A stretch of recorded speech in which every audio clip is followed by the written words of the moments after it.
बिस्मिल्लाहिर्रहमानिर्रहीम। अस्सलामुअलैकुम नाज़रीन, मैं हूं डॉक्टर अली और आप देख रहे हैं मेरा फेसबुक और यूट्यूब चैनल। नाज़रीन, बड़ी अहम तरीन डेवलपमेंट्स हैं, बहुत बड़ी खबर आपके साथ हम शेयर करने जा रहे हैं। पाकिस्तान और भारत के दरमियान बाकायदा जंग छिड़ गई। ना सिर्फ पाकिस्तान और भारत बल्कि बांग्लादेश और भारत के दरमियान भी महाल खुल गया है। नाज़रीन, इस वक्त कुछ तशवीशनाक खबरें हैं। भारतीय ड्रोन को तबाह कर दिया गया है, जबकि दूसरी तरफ वादी नीलम कैरन सेक्टर से तशवीशनाक वीडियोस आ रही हैं। इस वक्त सूरत हाल खासी कशीदा हो चुकी है। भारत की मोदी सरकार के एक अहम तरीन रियासत बंगाल में इलेक्शन जीतने के बाद सूरत हाल काफी ज्यादा जो है वो तशवीशनाक हो गई है। इस वक्त वादी नीलम से क्या रिपोर्ट किया जा रहा है, ये तमाम तरह डिटेल्स आपके साथ हम आज के व्लॉग में शेयर करेंगे। और इसके साथ ही दीगर जो बॉर्डर एरियाज है वहां पे भारतीय फौज की जो मूवमेंट है वो और पाकिस्तान की तैयारियां, इसकी तमाम तरह डिटेल्स आपके साथ हम शेयर करेंगे। वीडियो की तफसील में जाने से पहले अगर आपने हमारे चैनल को सब्सक्राइब नहीं किया हुआ तो आपसे गुजारिश है काइंडली इसको सब्सक्राइब कर लें और बेल आइकन को जरूर दबा दें ताकि हमारी आने वाली वीडियो सबसे पहले आप तक पहुंच सकें। नाज़रीन, हम आपके शुक्रगुजार हैं जो आप हमारे व्लॉग्स को देखने के लिए वक्त निकालते हैं और कमेंट सेक्शन में अपनी मोहब्बतों का इजहार भी करते हैं। नाज़रीन, इस वक्त सूरत हाल बड़ी तशवीशनाक है। आपको याद होगा कि पाकिस्तान ने एक वाज़ेह तौर पर धमकी दी थी कि अब की बार हम तुम्हें मशरक से मारना शुरू करेंगे। यानी अगर भारत और पाकिस्तान के दरमियान जंग शुरू हुई तो पाकिस्तान के वज़ीर दिफा ने आज से चंद महीने पहले ये स्टेटमेंट दी थी। उन्होंने कहा कि अगर कोई मोदी सरकार ने पाकिस्तान के साथ मिस एडवेंचर करने की कोशिश की तो अब की बार हम मशरक से मारना शुरू करेंगे और दिल्ली तक जाएंगे। नाज़रीन, ये एक वाज़ेह इशारा था कि पाकिस्तान कहां से भारत के ऊपर अटैक करेगा। अभी जो हमारे पास अपडेट्स आ रही हैं, एक तरफ तो भारतीय मीडिया के ऊपर पाकिस्तान की तारीफें, जो कि पाकिस्तान ने इनके बहरी जहाज के अमले को बचाया जो कि समुद्र के अंदर फंसा हुआ था। पाकिस्तान ने इंसानियत की मिसाल कायम की। एक तरफ तो भारतीय मीडिया पे पाकिस्तान की तारीफें हैं कि बावजूद सरहदों पर कशीदगी के पाकिस्तान ने बड़ा ही आला मिसाल इंसानियत की कायम की और भारतीय जो अमले के भारतीय नेवी के अमला जो फंसा हुआ था उसको उन्होंने बचाया है। लेकिन दूसरी तरफ नाज़रीन, लाइन ऑफ कंट्रोल पर भारतीय फौज की जानिब से जो तैयारियां की जा रही हैं वो तो अपनी जगह पे, लेकिन नाज़रीन इस वक्त वादी नीलम कैरन सेक्टर से तशवीशनाक खबरें आ रही हैं। इससे पहले नाज़रीन आपको पता है कि भारतीय पंजाब के जो पुलिस चीफ हैं उसने पाकिस्तान के ऊपर अमृतसर और जलंधर के अंदर होने वाले बम धमाकों के इल्जामात लगाए बगैर किसी तहकीक के, बगैर किसी एविडेंस के। हमेशा की तरह एज यूजुअल कुछ भी भारत के अंदर होता है इंतहाई गैर जिम्मेदाराना किस्म के बयानात इनकी लीडरशिप की जानिब से, इनके जो पुलिस ऑफिसर्स हैं उनकी जानिब से दिए जाते हैं। लेकिन नाज़रीन, उसका कच्चा चट्टा भारतीय पंजाब के जो सीएम है उन्होंने खोल दिया और उन्होंने कहा कि इन धमाकों के पीछे भारत की मोदी सरकार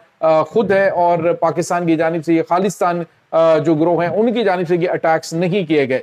उसके साथ ही नाज़रीन, अभी जो खबर है हमारे पास आ रही है, वीडियोज हैं, मुतअद्दिद वीडियोज जो हैं वो वादी नीलम से कैप्चर करके भेजी जा रही हैं। वादी नीलम की दूसरी जानिब जो करंट सेक्टर है वहां से भारतीय जो चेक पोस्ट हैं, भारतीय जो दिफाई पोस्टें हैं वहां पर उन्होंने नाज़रीन सुर्ख परचम जो है वो लहरा दिए हैं। नाज़रीन, सुर्ख झंडों का मतलब आप समझ सकते हैं कि इंतकाम लेना। यानी पिछली दफा जो पाकिस्तान ने इनको मारा था, यूं समझ लीजिए कि ये सुर्ख झंडे इनका ऐलान शिकस्त भी है। यानी दूसरे लफ्जों में इन्होंने अलल ऐलान कह दिया जी कि हमने इंतकाम लेना। इंतकाम डेफिनेटली वही लेता है जिसको मार पड़ी होती है, जिसका नुकसान हुआ होता है वो इंतकाम लेता है और सुर्ख परचम जो है वो इंतकाम की निशानी जो है वो कंसीडर किया जाता है। और अब जो करंट सेक्टर में भारतीय पोस्टों के ऊपर ये सुर्ख परचम जो है वो ऐलान जंग के तौर पे लहराए गए हैं। नाज़रीन, याद रखें कि जब सफेद परचम भी भारतीय फौज की जानिब से लहराए गए मुतअद्दिद मरतबा, जब पाकिस्तान ने इनको ठोका तो अपने फौजियों की लाशें उठाने के लिए ये सफेद परचम उठा के लाए थे। तो बिल्कुल इसी तरह से अब ये सुर्ख परचम ऐलान जंग के तौर पे लहरा दिए गए हैं, जिसका मतलब ये है कि आइंदा चंद घंटों के दौरान किसी वक्त भी या आज रात पाकिस्तान और भारत के दरमियान जंग जो है वो छिड़ सकती है। नाज़रीन, इस वक्त भारत जो है वो राजस्थान का जो एरिया है वहां से भी गुजरात सेक्टर में भी अपनी फौज की गैर मामूली मूवमेंट कर रहा है और इनकी जो तोपें हैं, टैंक हैं और इसके बाद इनकी जो फौज है बड़ी तादाद में वो पाकिस्तानी एरियाज की जानिब बढ़ रही है। नाज़रीन, यहाँ पे आपको ये पता चले इस वक्त पाकिस्तान की फौज मुकम्मल तौर पर हाई अलर्ट, मुकम्मल तौर पे तैयार और दुश्मन को दंदान शिकन जवाब देने के लिए पाकिस्तानी शाहीन इस वक्त फिजाओं के अंदर मौजूद हैं। कहां कहां पे किन किन टारगेट्स को हिट करना है, चीजें डिसाइड हो चुकी हैं। ये नहीं कि भारत ने अटैक करना है तो पाकिस्तान जो है वो उसका रिस्पांस करेगा। پاکستان اس کا رسپانس جو ہے وہ پہلے بھی کر سکتا ہے، کیونکہ پاکستان نے اب جنگی حکمت عملی جو ہے وہ بھارت کے آپریشن سندور کے بعد سے تبدیل کر رکھی ہے، اور این ممکن ہے کہ پاکستان بھارت کو ہی سرپرائز دے ڈالے جو یہ پاکستانی سرحدوں پر غیر معمولی جو حرکتیں کر رہا ہے۔ دوسری طرف ناظرین آپ کو یہ بتاتے چلیں کہ بنگلہ دیش کی فوج کو بھی ہائی الرٹ رہنے کے احکامات جاری کیے گئے ہیں۔ آج ناظرین بھارتی فوج کا بھارتی ایک جو حملہ آور ڈرون ہے یہ بنگلہ دیشی فضائی حدود کے اندر جیسے ہی داخل ہوا تو بنگلہ دیشی ڈیفنس سسٹم نے اس کو تباہ کر ڈالا ہے۔ ناظرین بھارت کو یہ بڑا دھچکا لگا کیونکہ یہ کافی مہنگا اس کا جو ہے وہ ایک پاکستان دشمن جو ملک ہے اس کی جانب سے اس کو بڑا مہنگا یہ ڈرون جو ہے وہ فراہم کیا گیا تھا، تو اس ڈرون کے آج پر خدشے اڑا دیے گئے۔ ناظرین یاد رہے کہ ابھی ریسنٹلی پاکستان اور بنگلہ دیش کے درمیان کچھ اہم ترین دفاعی معاہدے بھی ہوئے ہیں۔ ان معاہدوں کے تحت دونوں ممالک ایک دوسرے کی جو ایئر بیسز ہیں وہ ہنگامی حالات میں استعمال کر سکیں گے۔ مطلب آپ سمجھ لیجئے کہ پاکستان کے JF-17 تھنڈر طیارے، پاکستان کے J-10C جنگی طیارے، یا پھر آپ کو نہیں پتا چلے گا کہ بھارت کو کہاں سے کون آگے ٹھوک رہا ہے، کیونکہ اس وقت 6 جنگی طیارے پاکستان کو فراہم کیے جا رہے ہیں، اور این ممکن ہے کہ وہ چونکہ اسٹیلتھ ٹیکنالوجی سے لیس ہیں اور نظر ریڈار پہ نہیں آتے، اور ممکنہ طور پہ اسی جنگ کے دوران بھارت کو سرپرائز جو ہے وہ J-35 جنگی طیاروں کا بھی ہو سکتا ہے، کیونکہ ابھی تک جو ہے وہ جو کچھ بھی ہوا ہے وہ بھارت کی توقعات کے بالکل برعکس پاکستان